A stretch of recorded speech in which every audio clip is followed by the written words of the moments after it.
नमस्कार, आप देख रहे हैं न्यूज 21 में आपके साथ शगुफ्ता खान। खबर जयपुर से है, जहां भारतीय जनता पार्टी के प्रति समर्पित कार्यकर्ताओं की सत्ता में भागीदारी को सुनिश्चित करने का संकल्प लेकर नई दिल्ली से आए डॉक्टर श्यामा प्रसाद मुखर्जी राष्ट्रीय विचार मंच के राष्ट्रीय अध्यक्ष सुशील कुमार सरावगी ने गुलाबी नगरी में एक प्रेस कॉन्फ्रेंस में अपने विचार साझा किए।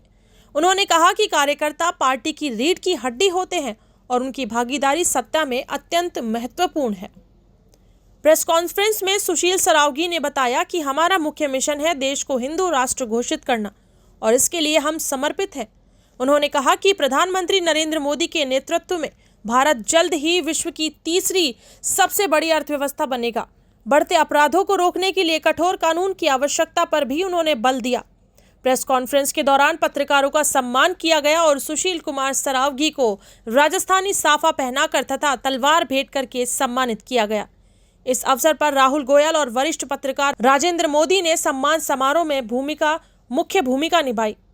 इस अवसर पर दिल्ली से आए मंच के सचिव सुधीर पांडे को उनके 21वें जन्मदिन पर माल्यार्पण कर बधाई दी गई और मुख्य कार्यकर्ताओं कृष्ण कुमार गुप्ता, अंकित अग्रवाल और वरुण अग्रवाल को भी हिंदू रत्न सम्मान प्रदान किया गया।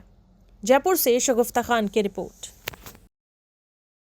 निर्वाचन बैठक की जानकारी ये है कि हमारे डॉक्टर श्यामा प्रसाद मुखर्जी राष्ट्रीय विचार मंच के जो कार्यकर्ता हैं, समर्पित कार्यकर्ता हैं और सेवाभावी हैं, उनकी सत्ता में भागीदारी सुनिश्चित करने के लिए जयपुर के अंदर में एक निर्वाचन बैठक है। 4 दिन का कार्यक्रम है जयपुर में।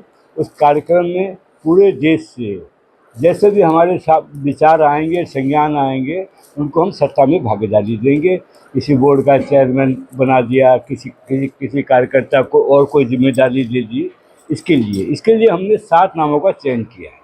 हमारे पास में 128 नाम थे पूरे देश से, उसमें से खाली 7 नामों का हमने चयन किया और वे हम जब दिल्ली जाएंगे, जब उसको जैसे उसकी माने कार्यप्रणाली है उसको परिपूर्ण करें।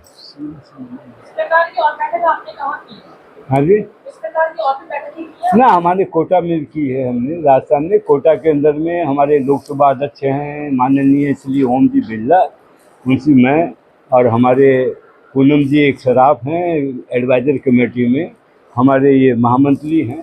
हम लोग बिरला जी के पास गए और बिरला जी से ये निवेदन किया हमने कि विश्व स्तर पर एक बहुत बड़ा लोकतंत्र भारत है, उस संसद में जो अपराधी प्रवृत्ति के जो सांसद हैं, जो माने मुकदमे चल रहे हैं, जिनको बोलना ही नहीं आता, संसद में सो जाते हैं, हमारी मर्यादाओं को तहस नहस करते हैं, उन लोगों की आप सदस्यता से निलंबित कीजिए, इसको आउट कीजिए।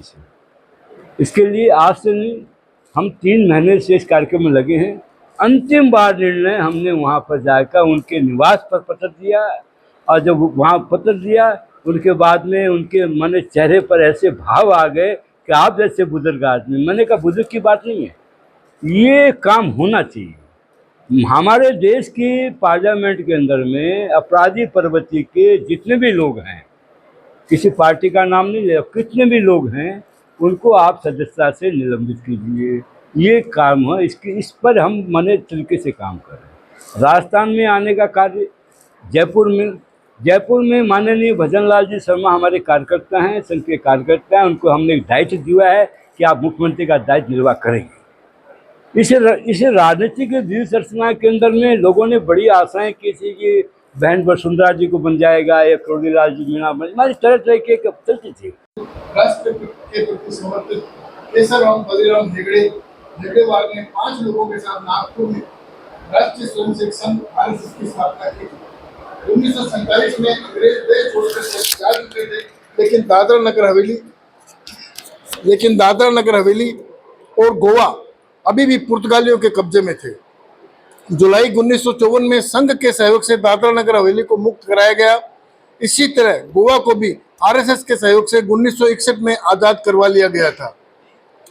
संघ को अपने हिंदुत्व पर, अपनी सनातन संस्कृति पर गर्व है। संघ यूसीसी का प्रबल समर्थक है और आज से नहीं 70 साल से है। यूसीसी का अर्थ है ऐसा देश में सबके लिए एक कानून होना चाहिए।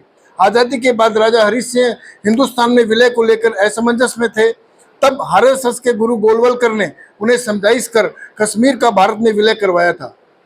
ये आरएसएस का कार्य भूला नहीं जा सकता। पाकिस्तानी सेना ने सीमा लांघने का प्रयास किया तो आरएसएस के लोग चट्टान की तरह खड़े होकर उनकी कोशिश को नाकाम कर दिया। प्रधानमंत्री इंदिरा गांधी की हत्या के बाद 1984 के सिख दंगों में सिखों को आरएसएस के कार्यकर्ताओं ने शरण दी। 1963 के रिपब्लिकन डे पर नेहरू जी ने आरएसएस को आमंत्रित किया और उनकी सराहना की। इमरजेंसी के दिनों में डेमोक्रेसी को बचाने के लिए आरएसएस सड़कों पर उतरा। भारत के गौरव ऐसे आरएसएस को सैल्यूट करते हुए मैं भाई सुशील कुमार जी से निवेदन करूंगा कि वे अपने विचार व्यक्त करें। आज की प्रेस कॉन्फ्रेंस का प्रमुख जो है वो कार्य करें। और इससे पहले मैं आप सबसे इजाज़त चाहते हुए भाई सुशील कुमार जी को पगड़ी पहनाकर स्वागत करना चाहता हूं और एक तलवार भेंट कर स्वागत करना चाहता हूं। मैं उम्मीद करता हूं कि दिल्ली से जो भाई लोग आए हैं वो भी यहाँ मंच पर आ जाएं और उनके साथ भी फोटो हो जाएगा।